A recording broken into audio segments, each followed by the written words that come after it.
This is Learn Something New Today. I'm your host, Anthony Milian. Today, I want to talk to you about an idea that refuses to die. An idea that most of us assume was buried after World War II. The idea that race determines intelligence.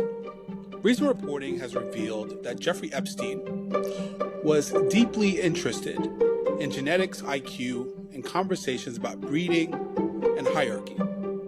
Now, I'm not here to speculate about him individually, but I'm here to talk about patterns, because when you study history, you realize something uncomfortable. Race science has never truly disappeared. It just changes its vocabulary. To understand that, we have to go back. In the 1800s, American and European scientists were obsessed with instruments. They believed everything could be quantified. They were obsessed with measurements. Enter Samuel George Morton. Morton collected hundreds of human skulls from around the world. He filled them with seeds and later lead shot to measure cranial capacity. His conclusion: white Europeans had the largest skulls, Africans had the smallest.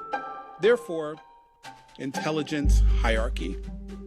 Now here's what's important. Later historians and scientists re-examined Morton's data and found that he had selectively reported measurements to fit his bias. The science wasn't natural.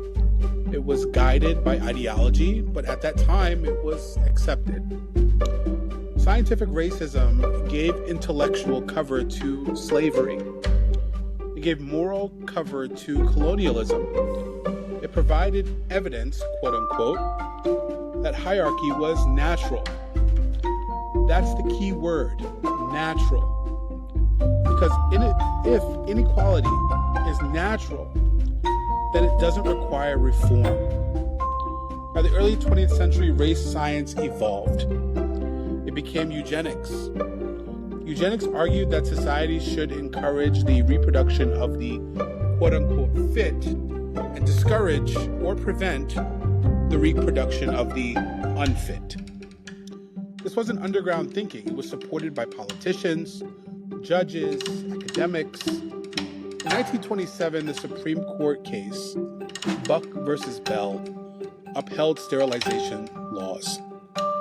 Justice Oliver Wendell Holmes wrote, "3 generations of imbeciles are enough."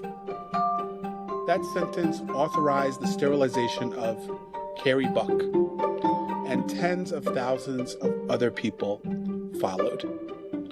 This didn't happen in Nazi Germany. This happened right here in the United States. This is long before Nazi Germany implemented similar policies. In fact, German policymakers explicitly studied American eugenics law. So when you say race science led to horrors abroad, we also have to recognize its domestic roots. But then World War II happened. The Holocaust exposed the consequences of biological hierarchy ideology. After 1945, open racial superiority arguments became socially radioactive. But the idea did not vanish. After the war, race science didn't disappear. It shifted. Instead of saying one race is superior, the language became statistical. IQ testing expanded. Researchers began debating heritability. In 1994, the bell curve reignited national debate by arguing that intelligent differences were measurable and socially significant. The conversation moved from moral hierarchy to data-driven hierarchy. But here's the historical pattern. When inequality is framed as biological rather than structural, policy shifts follow. If poverty is genetic, why invest in schools? If incarceration rates are biological, why should we reform the justice system? Language matters. And the shift from explicit racism to genetic realism is not an accident. It's an adaptation. And here's where we get to why elites gravitate towards these ideas. We have to zoom out. Why do powerful individuals sometimes find these ideas appealing? Now, history gives us clues. When societies experience widening inequality, there's a psychological temptation to see hierarchy as earned or even inherited. For billionaires and intellectual elites, genetics can feel like a clean explanation for success. It removes the messiness of structural critique. It frames hierarchy as destiny. And historically, whenever wealth concentration increases, discussion about biological differences tend to resurface. This isn't about one individual. It's about a recurring intellectual gravity. Race science is dangerous, not because it sounds hateful. It's dangerous because it sounds rational. It uses charts, statistics, laboratories. But history teaches us this. Bad ideas don't die quietly. They adapt to the era. In the 1800s, it was skulls. In the 1920s, it was sterilization.